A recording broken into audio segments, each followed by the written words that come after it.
अवैध दारूसाठा नवापूर पोलीस पथकाने ताब्यात घेतला। सविस्तर वृत्त असे की गुप्त बातमीदारामार्फत बातमी मिळाली की आंबलीफळी 3 टेंबा तालुका नवापूर येथे हरीश मावची यांच्या शेतातील झोपडीत अवैधरित्या देशी दारूचा साठा करून ठेवला असून तेथून गुजरात राज्यात विक्रीकरता घेऊन जाणार आहे अशी खात्रीशीर बातमी मिळाली।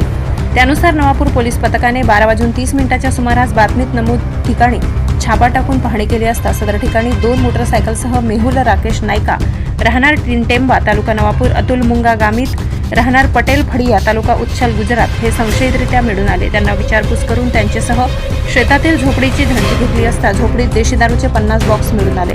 सदर देशी दारू बॉक्सबाबत त्यांच्याकडे विचारपूस केली असता मुद्देमाल आम्ही दोघे व आकाश मावची राहणार आंबलीफळी 3 टेंबा तालुका नवापूर व सुरेंद्र उर्फ सुंदर यांनी मिळून आणलेबाबत त्यांनी सांगितले। त्यानुसार नवापूर पोलीस स्टेशन येथे गुन्हा नंबर 367/2024 महाराष्ट्र दारूबंदी अधिनियम कलम 65E 8386 अन्वयेवर नमूद आरोपी यांच्या विरुद्ध गुन्हा दाखल करण्यात आला असून सदर गुन्ह्यात 3,18,000 रुपये किमतीचा मुद्देमाल जप्त करण्यात आला आहे। सदरची कारवाई श्रवण दत्त पोलीस अधीक्षक नंदुरबार, निलेश तांबे अप्पर पोलीस अधीक्षक नंदुरबार, संजय महाजन उपविभागीय पोलीस अधिकारी नंदुरबार यांच्या मार्गदर्शनाखाली नवापूर पोलीस स्टेशनचे प्रभारी सहाय्यक पोलीस निरीक्षक नरेंद्र साबळे, पोलीस उपनिरीक्षक मनोज पाटील, भाऊसाहेब लांडगे, पोलीस हवालदार दादाभाई वाघ, पोलीस हवालदार दिनेश वसुले, पोलीस नाईक प्रेमचंद जाधव, पोलीस शिपाई रणजित महाले, चालक पोलीस शिपाई किशोर वडवी यांच्या पथकाने केली आहे।